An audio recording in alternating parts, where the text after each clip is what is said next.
revolutionary like I'm Huey Newton. Che Guevara when them bullets start shooting. Hello comrades, it's the Finnish Bolshevik. And this time we're looking at chapter 7 of the Foundations of Leninism, chapter called Strategy and Tactics. This chapter is divided into the following points. A. Strategy and Tactics as the Science of Leadership in the Class Struggle of the Proletariat. B. Stages of the Revolution and Strategy. C. The Flow and Ebb of the Movement and Tactics. D. Strategic Leadership. E. Tactical Leadership. And F. Reformism and Revolutionism. Very good chapter. I recommend you actually go and read it because it goes into a bit more depth than I'll have time to go into, but let's begin. So, firstly, Stalin says about the first point, quote, 1. Strategy and Tactics as the Science of Leadership in the Class Struggle of the Proletariat.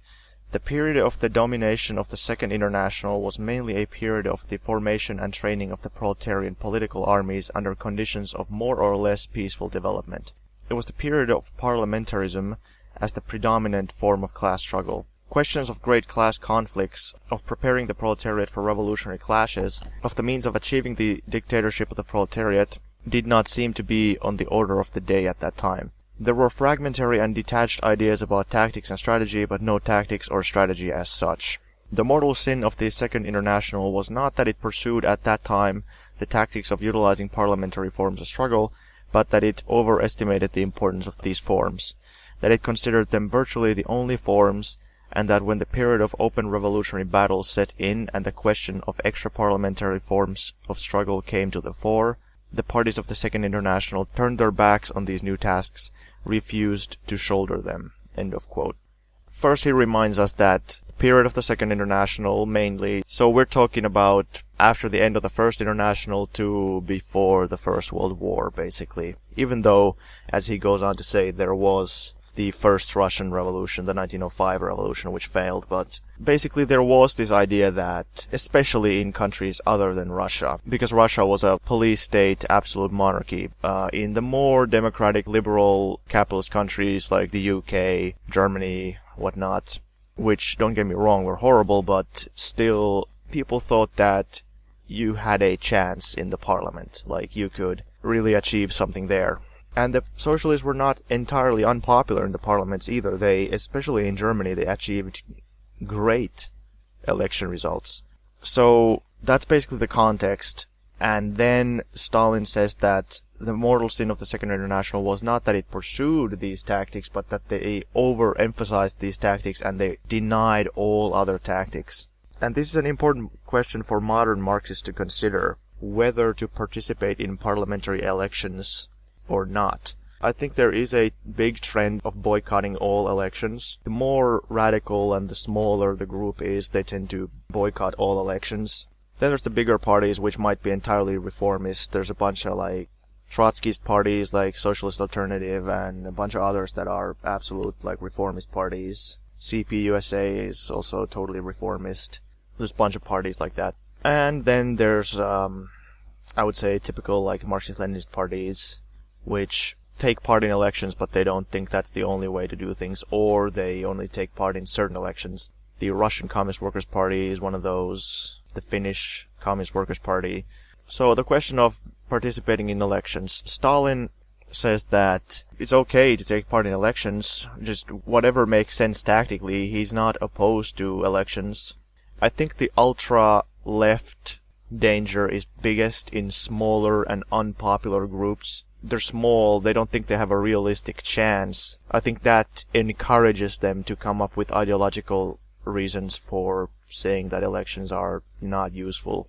And it makes sense from a propaganda standpoint as well. Like, if you have no chance in an election, then of course it makes sense in your propaganda to accuse everyone who participates of reformism and saying that you represent a correct political line, whereas they're reformists. But I think that's a bit ultra-left.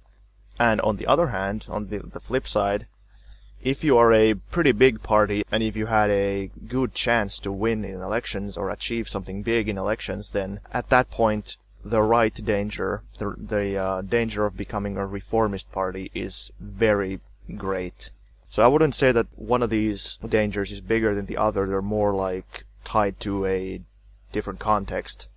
But personally, I advocate the line that you should participate in elections if you think you can get something useful out of it. Like, for a small party that's not a mass party, it might make sense to participate just so that people see you and you don't isolate yourself totally from the masses. This is the same thing that Lenin said about participating in trade unions and things like that, and broad mass groups.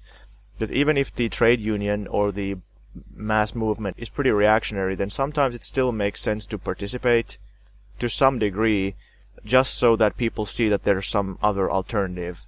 Basically, you gotta try to like meet people halfway, because if you say that there's only two options, violent revolution or elections, then a lot of people probably won't turn to violent revolution. But if you say that, yeah, we don't really believe in this system, but we are here to present an alternative and advocate our views and make our views known to the people, that at least gives people some kind of alternative that they can support. But, as I said, you have to say that we want to go further than this bourgeois parliamentary system.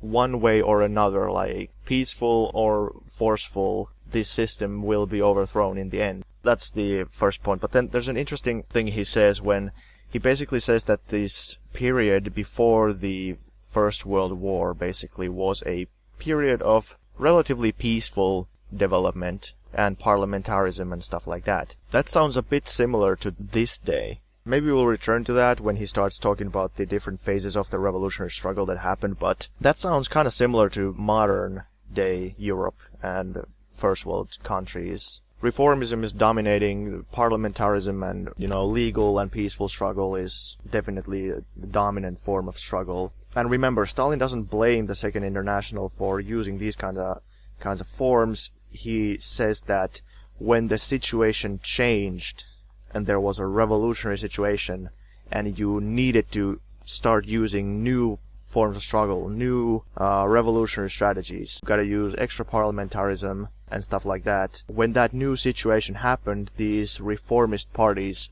refused to change. Okay, so then he talks about just the emerging of this new revolutionary situation and how the Second International were opportunists, and he gives a little shout out to Lenin. He says, quote, "It was precisely in this period that Lenin brought out into the light of day the brilliant ideas of Marx and Engels on tactics and strategy that had been suppressed by the opportunists of the Second International." End of quote. And that is an interesting point, how the parties of the Second International did use revolutionary rhetoric quite a lot, but they just had no revolutionary content whatsoever, and no revolutionary practice whatsoever. Alright, then we move on to point 2. Quote 2. The stages of the revolution and strategy. Strategy is the determination of the direction of the main blow of the proletariat at a given stage of the revolution, the elaboration of a corresponding plan for the disposition of the revolutionary forces, main and secondary reserves. The fight to carry out this plan throughout the given stage of the revolution.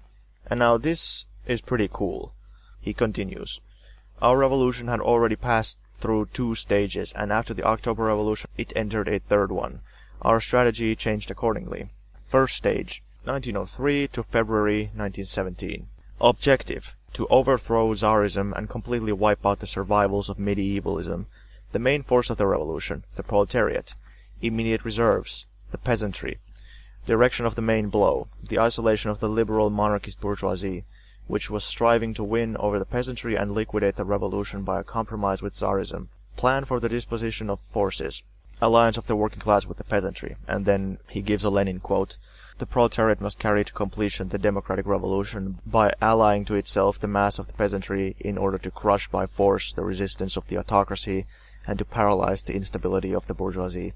So he talks about the objective. So their objective was to overthrow the Tsar and wipe out feudalism. What is our objective? Overthrow the capitalist government?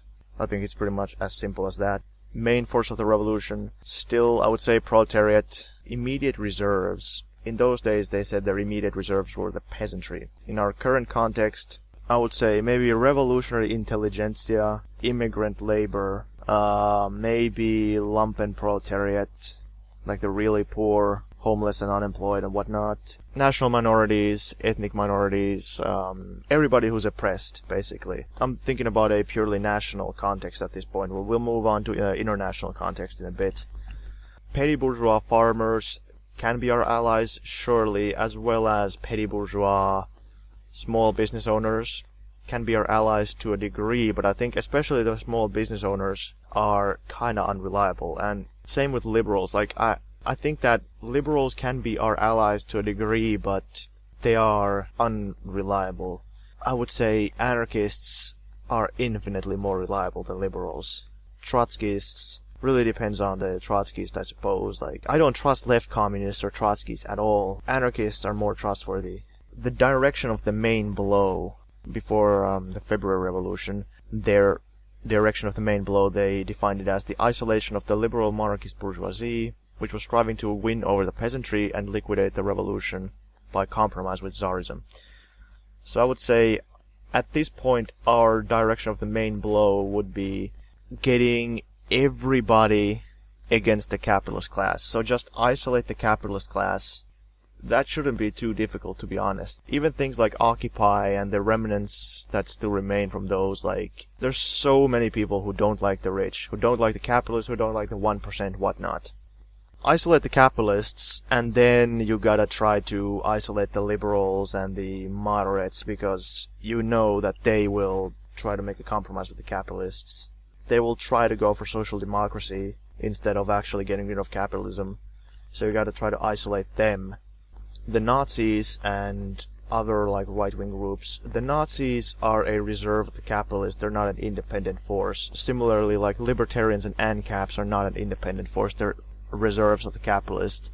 I used to think that ANCAPs are just pointless to even spend time on, because none of their like ideas are even remotely feasible. They don't have any power. They don't have any chance of getting power. They don't even try to get power. So none of their ideas will ever be even tried. And even if they were tried, they wouldn't work, but they're not even going to get a chance to try them. But then I thought about it realistically. What do the ANCAPs and other libertarians, what do they do when the communists start to get more powerful? They will ally with the other capitalists. And they will ally with fascism. That's always what's happened historically. Fascists and libertarians and all these other right-wing groups, they're just auxiliaries, like proxies and extensions and tools of the main bourgeoisie.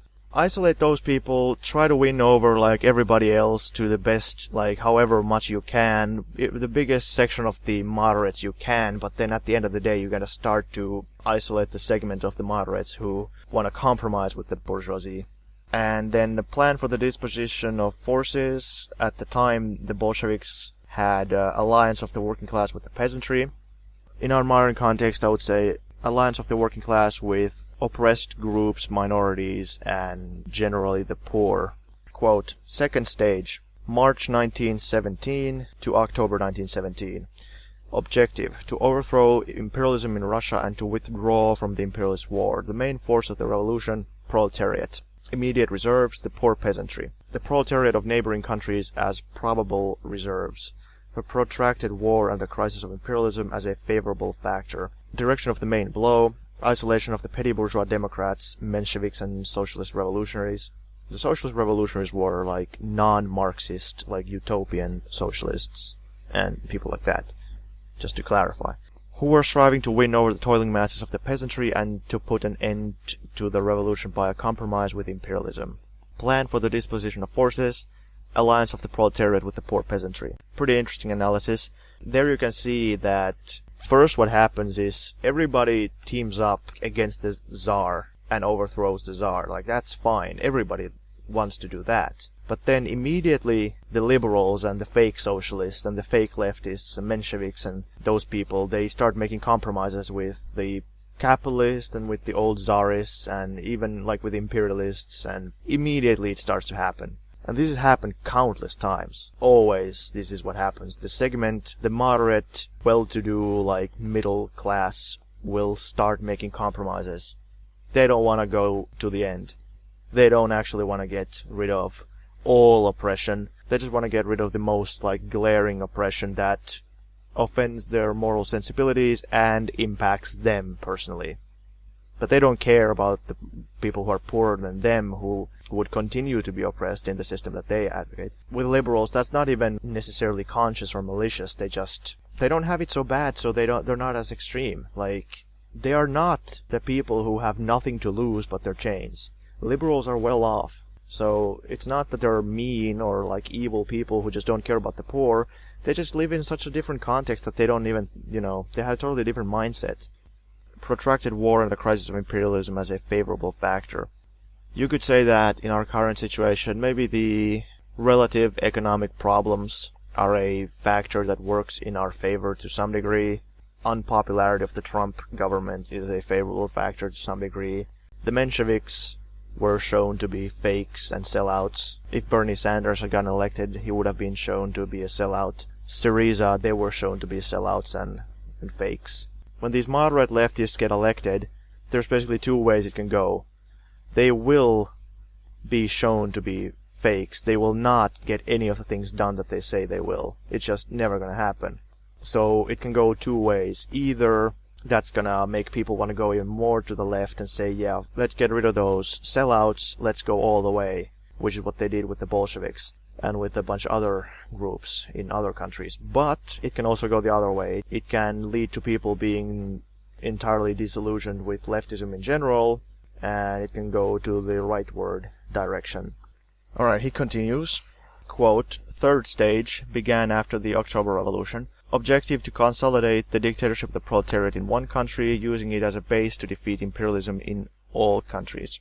The revolution spreads beyond the confines of one country. The epoch of world revolution has begun. The main force of the revolution, the dictatorship of the proletariat in one country, the revolutionary movement of the proletariat in all countries." So now we get to the international aspect of this. Main reserves, the semi-proletarian and small peasant masses in the developed countries, liberation movement of the colonies and dependent countries. Direction of the main blow, isolation of the petty bourgeois democrats, isolation of the parties of the Second International, which constitute the main support of the policy of compromise with imperialism. Plan for the disposition of forces, alliance of the proletarian revolution with the liberation movement in the colonies and the dependent countries. Epoch of world revolution has begun. It is still going on, even though there's an ebb and flow in the movement. Like, the Paris Commune was defeated, a bunch of socialist revolutions were defeated. Then they had a lot of success with the Soviet Union and China and all those countries, but they were also mostly defeated eventually, after like 80 years. Sometimes you win, sometimes you lose. Next time I think we'll win completely and it's gonna be final victory. So, main force of the revolution, dictatorship of the proletariat in one country and the revolutionary masses of the proletariat in other countries. Currently, main force of the revolution, it's the proletariat in all countries. The main force, you could argue, is third world proletariat and third world peasantry. You can argue, like, what is the reserve and what is the main force. Like, are the currently existing socialist countries, are they the main force or are they reserves? Semi-proletarian and small peasant masses in developing countries, I would say, are our allies. National liberation movements are still our allies. If they are revolutionary national movements, look at my previous episode in this series to get a better idea of that. Direction of the main blow, he says that at the time it was isolation of the petty bourgeois democrats and the Second International, which constitute main support for the policy of compromise with imperialism. Direction of the main blow, I would say, is just fight against imperialism. There's people who compromise with imperialism, but I think the imperialist force itself is so strong that we gotta deal with that instead of focusing on the people who compromise with them. We'll deal with the compromisers when we get there. And plan for the disposition of forces. Alliance of the proletarian revolution with the liberation movements. I think that's still pretty much good. Maybe you could say alliance of the proletarian movement, especially in the third world and poorer countries, with the help of proletarians in imperialist countries, other progressive movements of oppressed groups as reserve. Even progressive liberals, I think, at this point, anti-war liberals and like people who want peace and are against imperialism, those people are our allies at this point. In the end, they might start making compromises. They don't want to go all the way to socialism. Then we gotta settle our differences with them, but at this point, I think they are a support for us. 3. The flow and ebb of the movement and tactics. Tactics are the determination of the line of the conduct of the proletariat in the comparatively short period of the flow or ebb of the movement, or the rise or decline of the revolution. We shouldn't be overly optimistic, but we shouldn't be too pessimistic either and think that the revolution is just impossible. It's always a surprise when revolution happens, and you gotta make it happen. Of course, you can't just wait for it to happen, you gotta make it happen. You gotta build a strong organization, and then when the situation arises, you do it. Part 4, strategic leadership.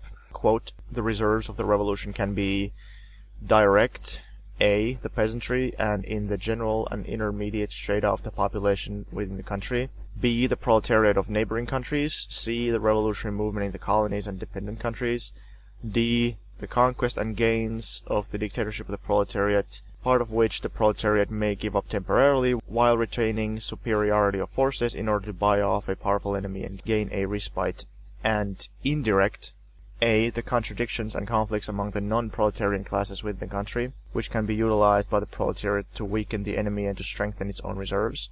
B, contradictions, conflicts and wars, the imperialist war for instance, among the bourgeois states hostile to the proletarian state, which can be utilized by the proletariat in its offensive or in maneuvering in the event of a forced retreat. He talks in quite a bit of detail about like the Civil War and stuff like that, but we don't really have time to go into that. But I always say that you should read the chapter anyway, even though I'm talking about it. Just go and read the chapter yourself to get the full detail. A couple of good points. Stalin says that Lenin is paraphrasing the well-known thesis of Marx and Engels on insurrection and talking about tactics and stuff, and this is what he presents this quote from Lenin. Quote, 1. Never play with insurrection, but when beginning it firmly realize that you must go to the end. 2. Concentrate a great superiority of forces at the decisive point at the decisive moment. Otherwise the enemy, who has the advantage of better preparation and organization, will destroy the insurgents. 3. Once the insurrection has begun, you must act with the greatest determination and by all means, without fail, take the offensive. The defensive is the death of every armed uprising. 4. You must try to take the enemy by surprise and seize the moment when his forces are scattered. 5. You must strive for daily success, even if small, one might say hourly, if it is the case of one town, and at all costs retain the moral ascendancy. Those are pieces of tactical advice given by Marx. I think this is paraphrasing the Civil War in France. One piece of advice that Engels gives in, I think, the Peasant War in Germany is that you need to have a centralized leadership and unity of action, because in the Peasant War in Germany it was basically, a massive peasant uprising. Even a bunch of more wealthy people sided with the uprising against the monarchy. The peasants, of course, had numerical superiority, so they could have won, but they did not act in a united way. Instead, their forces were scattered into small units, and then that's why the state army was able to eliminate the peasant groups one by one, because they didn't have to fight all the peasants or a significant amount of the peasants at the same time. Peasants had no good leadership, no centralized leadership. They couldn't act as a big enough force. And that, kinda maybe applies today to anarchists and people like that. In point 6, Stalin talks about reformism and revolutionism. What is the difference between revolutionary tactics and reformist tactics? This is a pretty good quote. He says, quote, to a reformist, reforms are everything, while revolutionary work is something incidental, something just to talk about, mere eyewash. That is why, with reformist tactics under the conditions of bourgeois rule, reforms are inevitability transformed into an instrument for strengthening that rule, an instrument for disintegrating the revolution. To a revolutionary, on the contrary, the main thing is revolutionary work and not reforms. To him, reforms are a byproduct of the revolution. That is why, with revolutionary tactics under the conditions of bourgeois rule, reforms are naturally transformed into an instrument for strengthening the revolution, into a strong point for the further development of the revolutionary movement. The revolutionary will accept a reform in order to use it as an aid to intensify, under its cover, the revolutionary preparation of the masses for the overthrow of the bourgeoisie. That is the essence of making revolutionary use of reforms and agreements. The reformist, on the contrary, will accept reforms in order to renounce all illegal work, to thwart the preparation of the masses for the revolution, and to rest in the shade of the bestowed reforms. That is the essence of reformist tactics. Most struggles out there are going to be reform struggles. They're not going to be revolution struggles. People are not waging revolution every day, but they are pretty much wanting reforms every day. So, higher wages, more democratic rights, equal rights for women, equal rights for LGBT, equal rights for trans and ethnic minorities and whatnot. Those are reforms. Trade union struggles, those are reforms. But those are still good things and progressive things. We should pursue them, but you can't lose sight of the goal. We want to pursue them because they're good things, but also because we want to use them to build up the movement and to train people how to fight for their rights, prepare the people for the revolution. Because the thing with reforms is that at the end of the day, you might get good reforms, but even the good reforms are never really satisfactory, you know? You'll never get crisis-free capitalism, or ecologically sustainable capitalism, or capitalism without unemployment, or capitalism without homelessness. Like, it's never gonna happen. Or capitalism without imperialist war. You're never gonna achieve that with reforms. We want to pursue, like, reformist struggles for peace, for instance. But that's only a small part of what we're doing. You try to get the reform which furthers your goal, you know. If the goal is peace, it furthers the goal of peace. But more than anything, it teaches people how to demand their rights. It teaches people how to organize and how to struggle, and creates class consciousness, because people start to realize what their interests are and what they're trying to do and against who they are fighting. And then, when the ruling class either doesn't give the reform, then you can say, see, they don't want to give you the reform. Reformism doesn't work. Go with revolution. Or, if they do give you the reform, then you can say, well, we're strong, so we can get things done, so we gotta demand more. Or you can say, okay, you get the reform, but the reform is just a small thing, we gotta go further than that. He talks about the new economic policy, and he talks about a whole bunch of things, but I think that's pretty much it for my commentary on this. I recommend you just go and read the entire chapter. Those are pretty much the points that I wanted to talk about.